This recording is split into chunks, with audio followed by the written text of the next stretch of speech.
Hello everyone, welcome to assessment for learning class. हमारा आज का टॉपिक है यूनिट 3 का लास्ट टॉपिक पीयर फीडबैक। हम अपनी पिछली कक्षाओं में जान चुके हैं कि फीडबैक क्या होता है, फीडबैक के टाइप्स हम पढ़ चुके हैं, ऑरल फीडबैक और रिटन फीडबैक। और इसी के साथ ही हमारी यूनिट 3 के लास्ट टॉपिक के अंतर्गत हमें आज पढ़ना है पीयर फीडबैक या साथी पृष्ठपोषण, जिसका नाम है साथी पृष्ठपोषण। देखिए, अगर आपको ये पता है कि फीडबैक क्या है, पृष्ठपोषण क्या है, तो यहाँ पे इसका जो कॉन्सेप्ट है या इस टॉपिक का जो मीनिंग है, साथी पृष्ठपोषण क्या है, वो भी आपको अच्छे से समझ में आ गया होगा। फीडबैक क्या है हमें पता है। जब वहाँ पे एक शब्द और आगे लग गया साथी या पीयर, तो इसका मतलब जब साथी, सहपाठी, सहकर्मी फीडबैक देगा, पृष्ठपोषण देगा, तो वो कहलाएगा साथी पृष्ठपोषण या पीयर फीडबैक। बहुत ही आसान है। फीडबैक क्या है? फीडबैक में हम किसी भी दूसरे व्यक्ति या किसी छात्र के द्वारा किया गया जो कार्य है उसका मूल्यांकन करते हैं, उसे जांचते हैं और उसके काम को जांचने के बाद उसे फीडबैक देते हैं कि ये बताते हैं कि उसके काम में कौन कौन सी, हम ये कह सकते हैं, अच्छी बातें हैं और कौन कौन सी कमियां हैं। बस ये बताना, फीडबैक देना है, जिससे कि जो कमियां हम उसको बताएंगे वो उससे क्या कर पाएगा, अपना सुधार कर पाएगा काम में। और जो हम उसकी अच्छाइयां बताएंगे, जो अच्छी अच्छी बातें बताएंगे कि आपका काम ऐसा है, या उसको जो रिमार्क्स देंगे गुड, वेरी गुड, एक्सीलेंट, उससे वो क्या होगा, मोटिवेट होगा और आगे बढ़ने के लिए अपने आप को प्रेरित करेगा। इस तरह से ये फीडबैक बहुत ही इंपॉर्टेंट है। और जब ये सारा काम उस व्यक्ति का साथी करेगा, सहपाठी करेगा, सेम लेवल का व्यक्ति करेगा, सहकर्मी करेगा, तो उसको क्या कहलाएंगे हम? उसको कहेंगे साथी पृष्ठपोषण या फिर पीयर फीडबैक। यानी फीडबैक देने का काम किसने करना है? आपके साथी ने करना है। अब ये जो प्रक्रिया है ये कोई आधुनिक युग में आई हुई नहीं है। प्राचीन काल में भी क्या होता था, प्रतिभाशाली बच्चों को एक शिक्षक ड्यूटी दे दिया करते थे कि आप कमजोर छात्रों के कार्यों का मूल्यांकन करें। अगर सिंपल शब्दों में कहें तो उन्हें कह दिया जाता था कि आप उनकी कॉपी चेक करें। और शायद आपने भी अपने स्कूल्स में ये देखा होगा कि वहाँ पे प्रतिभाशाली बच्चों को, यानी जो इंटेलिजेंट स्टूडेंट्स हैं उनको, जो वीक स्टूडेंट हैं क्लास के, उनको पढ़ाने का काम भी दे दिया जाता है, उनकी कॉपी चेक करने का काम भी दे दिया जाता है, या फिर उनके टेस्ट वगैरह होते हैं उनको चेक करने का काम भी दे दिया जाता है। तो इस तरह से ये जो अवधारणा है साथी पृष्ठपोषण की, पीयर फीडबैक की, ये कोई आज की नहीं है, ये प्राचीन काल से चली आ रही है। अब अगर आधुनिक युग में मैं इसके प्रयोग की बात करूं तो इसमें क्या करते हैं, इसमें जो शिक्षक है वो ग्रुप्स बना देता है, स्टूडेंट्स के दो के ग्रुप्स बना देता है, और उन ग्रुप्स में जो स्टूडेंट्स हैं, जो बच्चे हैं, वो आपस में क्या करेंगे, वो दोनों छात्र एक दूसरे का काम चेक करेंगे, एक दूसरे के कार्य का मूल्यांकन करेंगे और उसके बाद फीडबैक देंगे। तो ये किया जाता है साथी पृष्ठपोषण में। शिक्षक के द्वारा ग्रुप्स बना दिए जाते हैं दो बच्चों के, और वो लोग आपस में एक दूसरे के काम का, कार्य का मूल्यांकन करते हैं, जांचते हैं और उसके बाद फीडबैक देते हैं। उसके काम में क्या क्या चीजें अच्छी हैं, कौन कौन सी कमियां हैं, ये बताते हैं। अब देखिए, हमें ये समझ में आ गया होगा कि पीयर फीडबैक है क्या। अब हम बात करते हैं, जैसे कि हमने टाइप्स ऑफ फीडबैक पढ़ा, तो ओरल फीडबैक या रिटन फीडबैक के दोनों के ही गुण भी हैं, दोष भी हैं, लाभ भी हैं, हानियां भी हैं, है ना, विशेषताएं भी हैं, सीमाएं भी हैं। तो इसी तरह से इस पीयर फीडबैक भी अपनी विशेषताएं हैं, अपने गुण हैं, अपने लाभ हैं, अपने दोष हैं, अपनी हानियां, अपनी सीमाएं हैं। एक एक करके हम इसे पढ़ते हैं। तो सबसे पहले हम स्टार्ट करते हैं गुणों से। आप इसके इसे गुण कह लीजिए, लाभ कह लीजिए, या कह लीजिए विशेषता, कुछ भी आए, आपने इन्हीं पॉइंट्स को लिखना है। अगर हम बात करते हैं इसके गुणों की, या इससे होने वाले लाभ की, या फिर इसकी विशेषता की, तो जो सबसे पहली विशेषता हमारे पास, हमारे सामने आती है, वो है कि ये एक प्रजातांत्रिक प्रक्रिया है।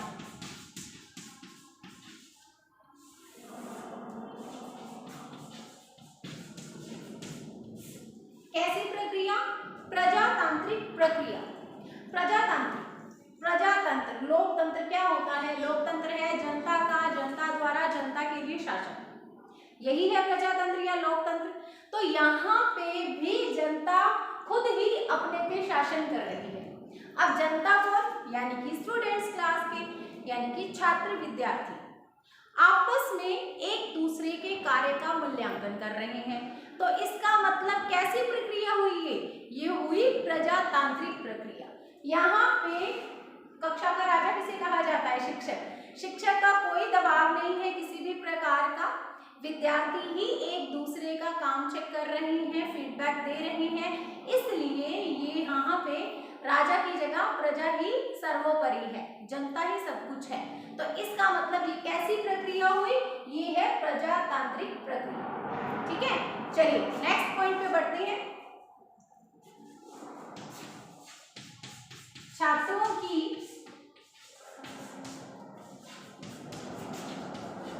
योग्यता में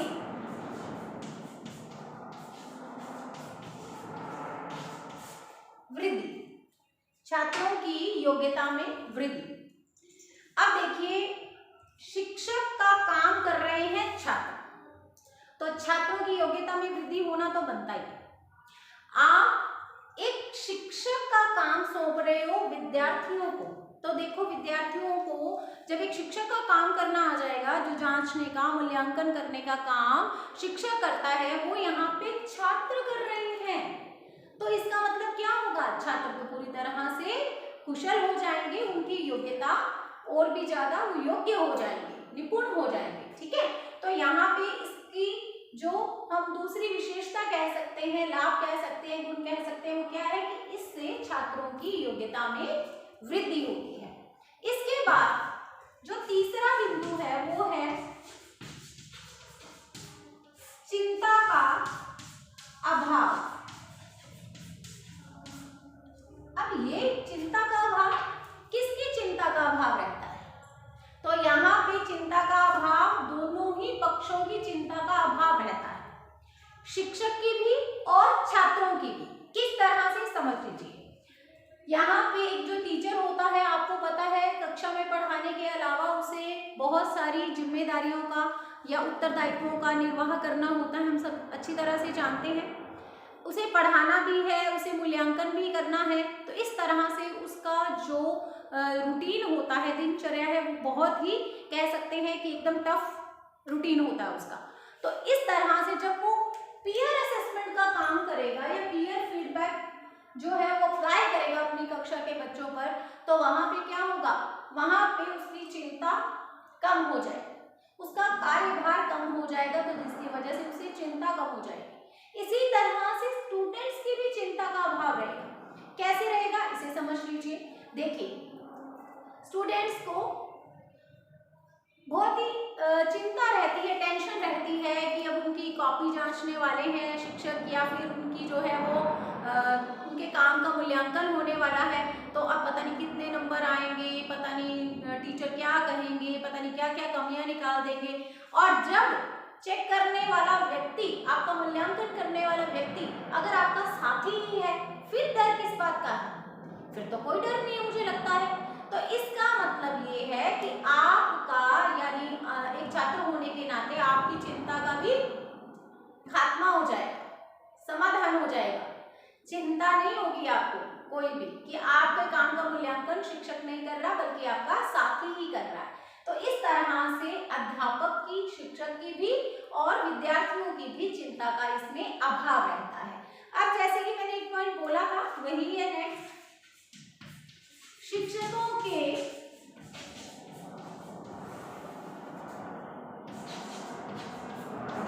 कार्यभार में कमी। शिक्षकों के कार्यभार में कमी, तो शिक्षकों के कार्यभार में कमी आ जाएगी। वो अपना जो ये वाला टाइम है, मूल्यांकन का समय है, वो कहीं और भी लगा सकते हैं। ठीक है, इसके अलावा नेक्स्ट बिंदु है अभिप्रेरणा का विकास।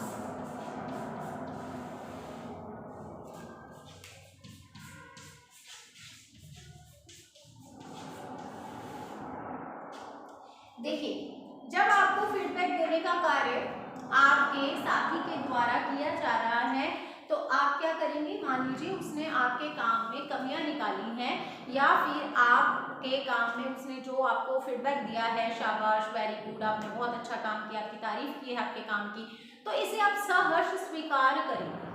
कई बार क्या होता है, बच्चों को जो शिक्षक के द्वारा दिया गया फीडबैक है उसका थोड़ा सा बुरा भी लग जाता है, और खास करके बुरा कब लगता है, जब वो नेगेटिव फीडबैक होता है।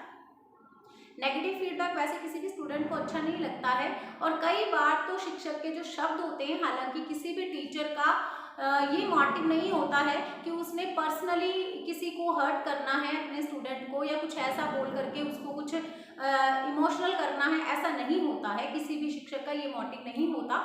लेकिन फिर भी कई बार स्टूडेंट्स को जो शिक्षक के द्वारा कहे जाती हैं बातें या फिर जो फीडबैक दिया जाता है, जो नेगेटिव फीडबैक दिया जाता है उसके काम में, ताकि सुधार हो सके, ताकि वो अगली बार और भी अच्छा काम करके आ सके, उसे जो उसके काम की कमियां बताई जाती हैं उसका बच्चों को बुरा लगता है।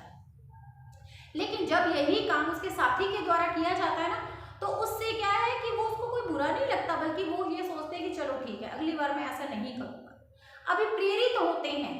इस तरह से इसका एक गुण ये भी है कि ये अभिप्रेरणा का स्टूडेंट्स में, विद्यार्थियों में, छात्रों में अभिप्रेरणा का विकास करता है, ये फीडबैक। ठीक है, बच्चे अभिप्रेरित होते हैं आगे बढ़ने के लिए। एक तो इसका इस तरह से हम इसको डिस्क्राइब कर सकते हैं, और इसी तरह से एक चीज और आती है अभिप्रेरणा में। अब बच्चे क्या है, बच्चे एक शिक्षक का रोल प्ले कर रहे हैं, शिक्षक बना हुआ खुद को महसूस कर रहे हैं, क्योंकि वो मूल्यांकन का काम कर रहे हैं अपने साथी के। तो इस तरह से स्टूडेंट्स क्या होंगे, वो सीखने के लिए, यानी और आगे बढ़ने के लिए, अपनी योग्यता में और वृद्धि करने के लिए प्रेरित होंगे। तो इस तरह से अभिप्रेरणा का भी इससे विकास होता है। नेक्स्ट,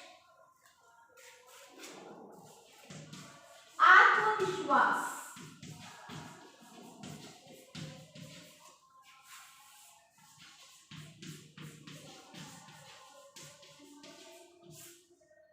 आत्मविश्वास का विकास। अब जो अगला गुण है इसमें वो है आत्मविश्वास का विकास। देखिए, बिना आत्मविश्वास के क्या आप किसी के काम को चेक कर पाएंगे, जांच पाएंगे किसी के काम को? नहीं। आपको कॉन्फिडेंस चाहिए ताकि आप उसके काम को अच्छे से चेक करके फिर उसे अगर पॉजिटिव फीडबैक देना है तो पॉजिटिव फीडबैक दे पाए, और नेगेटिव फीडबैक देना है तो नेगेटिव फीडबैक दें। तो इसका मतलब क्या है कि आपको कॉन्फिडेंस की जरूरत है। जब शिक्षक ऐसे ग्रुप्स बनाता है साथियों के, और फिर वो एक दूसरे को फीडबैक देने का काम करते हैं, तो इससे स्टूडेंट्स में क्या आता है, कॉन्फिडेंस आता है। अब बहुत सारे बच्चे क्लास के ऐसे होते हैं जो बिल्कुल भी बात नहीं करते हैं, इवन यहाँ तक कि फ्रेंड्स भी नहीं बनाते हैं, उनके कोई दोस्त नहीं होते, वो सिर्फ क्लास में एक साइड में जाकर के चुपचाप बैठे रहते हैं। तो ऐसे बच्चे भी क्लास में इन्वॉल्व होने लगेंगे। जो ग्रुप आपने बनाया है उसके दूसरे साथी का, वो ज़्यादा नहीं तो उसके साथ तो मिक्सअप होंगे ना, उसकी बॉन्डिंग उनके साथ तो अच्छी बनेगी, और फिर वो जब ये सारा काम करेगा जो कि शिक्षक का काम है, अब वो साथी कर रहा है वो काम, तो अगर वो बच्चा ऐसा है जो क्लास में किसी से बात नहीं करता या कभी आगे नहीं आता, तो वो बच्चा भी क्या होगा, इससे अभिप्रेरित हो करके आगे आएगा, आगे बढ़ेगा, सीखने का प्रयास करेगा, और इस तरह से उसकी कॉन्फिडेंस में वृद्धि होगी या फिर कॉन्फिडेंस बढ़ेगा, उसमें आत्मविश्वास का विकास होगा। ठीक है, आगे नेक्स्ट पॉइंट है निर्णय क्षमता का विकास।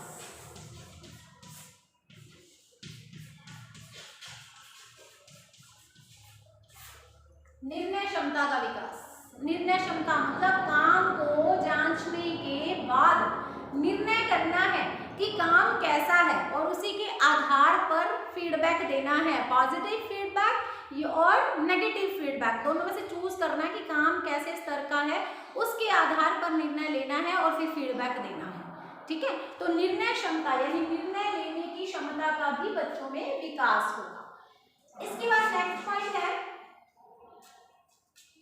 उत्तरदायित्व।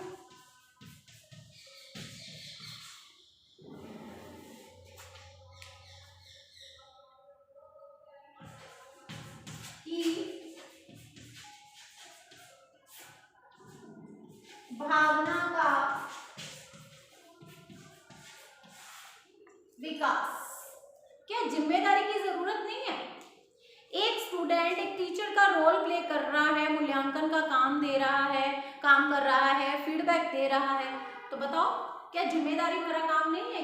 क्या उत्तरदायित्व, रिस्पॉन्सिबिलिटी उसकी कुछ नहीं है स्टूडेंट की, चेक करने वाले की, है ना? काम सही चेक होना चाहिए, कहीं टीचर ना देख ले कि आपने गलतियां नहीं निकाली हैं या आपने अपने फ्रेंड की कोई कमियां नहीं निकाली, ऐसा हो सकता है ना? तो पूरा उत्तरदायित्व आएगा बच्चों पे, और बच्चों में उत्तरदायित्व की भावना का क्या होगा? विकास होगा। ठीक है, बच्चे जिम्मेदार बनेंगे, कैपेबल बनेंगे, उत्तरदायित्व की भावना के विकास से उनको बहुत ही फायदा होगा। ठीक है, उसके बाद नेक्स्ट पॉइंट है रुचिपूर्ण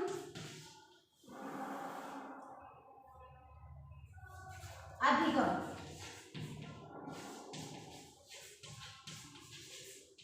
व्यवस्था, रुचिपूर्ण अधिगम व्यवस्था का मतलब ये जो व्यवस्था की जाएगी फीडबैक की, क्लास के अंदर दो ग्रुप्स बनाए जाएंगे, दो दो के जोड़े बना दिए जाएंगे, ग्रुप्स बना दिए जाएंगे, तो आप ये देखिए इससे क्या बच्चों को इंटरेस्ट नहीं आएगा क्या ये काम करने में? रोज की जो बोरिंगनेस होती है, डेली क्लास में टीचर आता है, आकर के पढ़ाने लग जाता है और इस तरह से बस वो रिटर्न वर्क, लेसन पढ़ना और ये सब कुछ चलता रहता है, क्या इससे कुछ क्लास में नयापन नहीं आएगा? आएगा ना नयापन, और इस चीज का फायदा बच्चों को मिलेगा और बच्चे क्या लेंगे? इंटरेस्ट लेंगे क्लास में। तो रोज की बोरिंगनेस से ये जो अधिगम व्यवस्था की जाएगी वो कैसी होगी? वो रुचिपूर्ण होगी, इंटरेस्टिंग होगी। ठीक है, तो ये है बच्चों गुण, पीयर फीडबैक या फिर साथी पृष्ठपोषण। ये एक प्रजातांत्रिक प्रक्रिया है, छात्रों की योग्यता में ये वृद्धि करती है, चिंता का अभाव रहता है शिक्षक की भी और स्टूडेंट्स की भी, शिक्षकों के कार्यभार में इससे कमी आती है, अभिप्रेरणा का विकास होता है, आत्मविश्वास का विकास होता है, निर्णय क्षमता का विकास होता है और इसके अलावा उत्तरदायित्व की भावना का विकास होता है। और इसके साथ ही ये जो अधिगम व्यवस्था है ये बहुत ही रुचिपूर्ण अधिगम व्यवस्था कही जाती है। ठीक है, अब ये तो हो गए हैं इसके गुण, लाभ या विशेषताएं। अब हम बात करेंगे दोष, हानियां, सीमाएं, कुछ भी कह लो उसकी।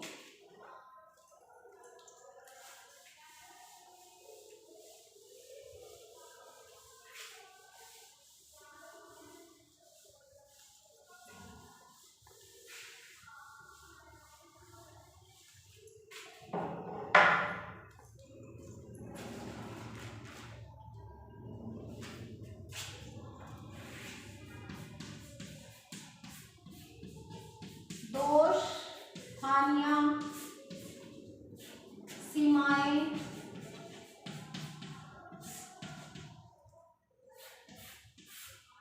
ठीक है। तो पहला बिंदु है प्रभावशीलता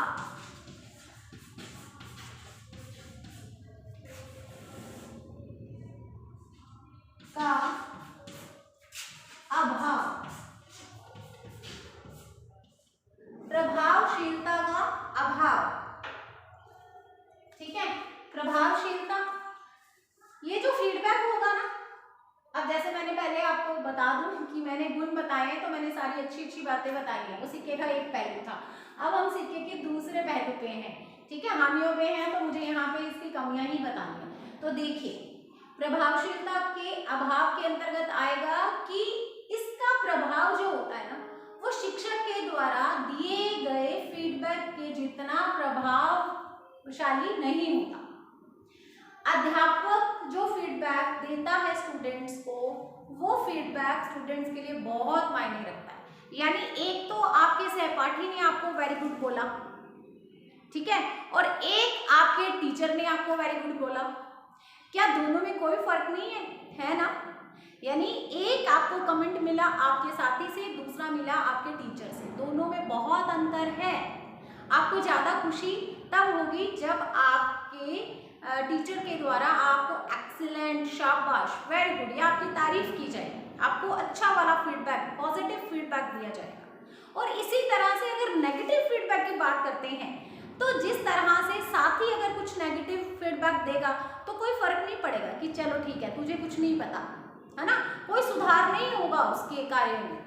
लेकिन अगर टीचर के द्वारा नेगेटिव फीडबैक दिया जाएगा तो कहीं ना कहीं स्टूडेंट पे प्रेशर होगा और वो अपने काम में सुधार लेकर के आएगा। तो इस तरह से ये फीडबैक, टीचर के द्वारा जो फीडबैक दिया जाता है उसके जितना प्रभावशाली नहीं होता, ये इसका दोष है। दूसरा बिंदु क्या कहता है कि इसमें उचित पृष्ठपोषण का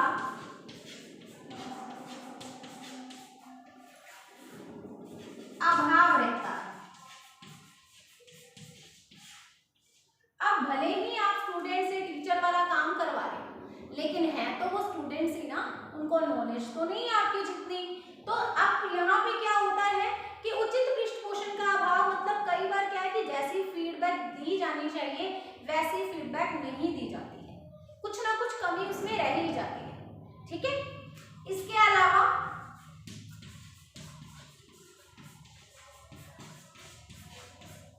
पारदर्शिता का अभाव,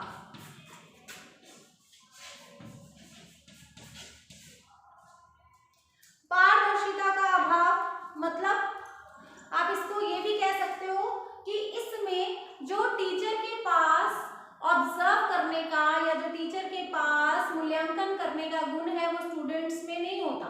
इसके चलते हुए क्या होता है कि पारदर्शिता नहीं आ पाती। ठीक है, पारदर्शिता हम किसको कहते हैं? पारदर्शिता का मतलब है निष्पक्षता, निष्पक्ष होना, पारदर्शी होना। ठीक है, पारदर्शी होना मतलब बिना किसी भेदभाव के कोई काम करना, बिना किसी का पक्ष लिए हुए कोई काम करना, तो ये नहीं आ पाता। यहाँ पे दो साथी आपस में कई बार एक कमिटमेंट कर लेते हैं कि तू मेरी कमियां मत निकालना, मैं तेरी कमियां नहीं निकालूंगा। ठीक है, तो फिर इससे फायदा क्या? ये किया क्यों जा रहा है? ताकि बच्चे और आगे बढ़ सके, बच्चों के काम में जो कमियां हैं वो निकल करके आ सके, बच्चे सीखने के लिए प्रेरित हो सके, ये इसीलिए किया जा रहा है ना। लेकिन जब आपकी आपस में कमिटमेंट हो गई कि भाई मैं तेरी कमी नहीं निकालूंगा, तो मेरी कमी मत निकालना, या फिर कई बार उल्टा भी हो जाता है कि जो ग्रुप बनाया गया है दो जनों का, उसके अंदर मान लीजिए कोई ऐसा स्टूडेंट है जिसके साथ आपकी बिल्कुल नहीं बनती है, तब आप क्या करते हैं, क्योंकि आप बच्चे हैं ना, विद्यार्थी हैं, स्टूडेंट्स, आपको इतना ज़्यादा कुछ नॉलेज नहीं है कि आपके लिए क्या सही है क्या गलत है, तो क्या है कि गलती नहीं भी होती तो भी जबरदस्ती निकाल दी जाती है। तो इस तरह से इसमें पारदर्शिता या फिर निष्पक्षता का अभाव रहता है। ठीक है, नेक्स्ट बिंदु है हमारा सभी विषयों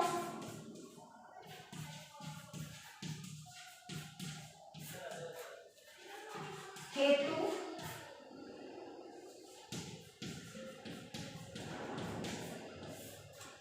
उपयोगी नहीं। ये सभी विषयों में इसका प्रयोग नहीं किया जा सकता। अब जैसे मैथ्स की ही बात कीजिए, ठीक है, तो मैथ्स में ये पीयर फीडबैक नहीं दी जा सकती, या फिर हम किसी भी सब्जेक्ट की बात करें तो यहाँ पे सभी सब्जेक्ट में इसका यूज नहीं किया जा सकता, ये भी इसकी एक कमी है। इसके अलावा जो परिणाम आते हैं वो सार्थक नहीं होते। परिणाम सार्थक, बच्चे काम को जांचने के बाद जो भी परिणाम देंगे आप उसका आगे कुछ प्रयोग नहीं कर सकते या फिर उसको यूज नहीं कर सकते। कैसे नहीं कर सकते?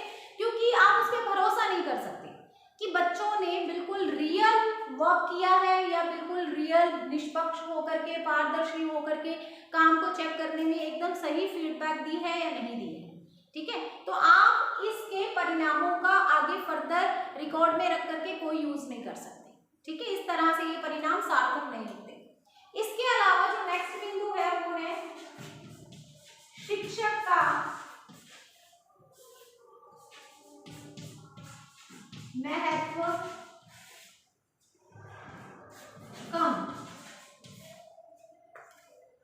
शिक्षक का महत्व का।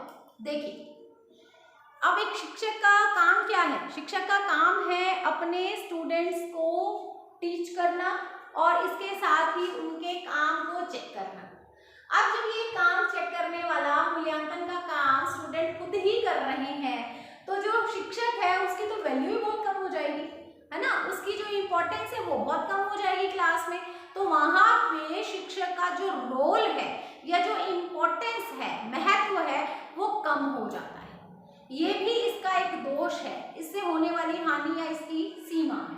ठीक है, तो ये 6 बिंदु हैं दोष, हानियों या सीमाओं के अंतर्गत। प्रभावशीलता का अभाव रहता है, उचित पृष्ठपोषण का अभाव रहता है, पारदर्शिता का यानी निष्पक्षता का अभाव रहता है, सभी विषयों के लिए उपयोगी नहीं है, परिणाम सार्थक नहीं होते और शिक्षक का महत्व कम हो जाता है। ठीक है, तो ये आज की क्लास में हमने पढ़ लिया टॉपिक पीयर फीडबैक या साथी पृष्ठपोषण। और इसी के साथ ही हमारी जो यूनिट 3 है बीएड सेकेंड ईयर सिलेबस के अंतर्गत यूनिट 3 वो आज कंप्लीट हो गई है। अगली कक्षा में हम 4th यूनिट स्टार्ट करने वाले हैं। आप सभी पढ़ते रहिए। God bless you. अगली कक्षा में मिलते हैं।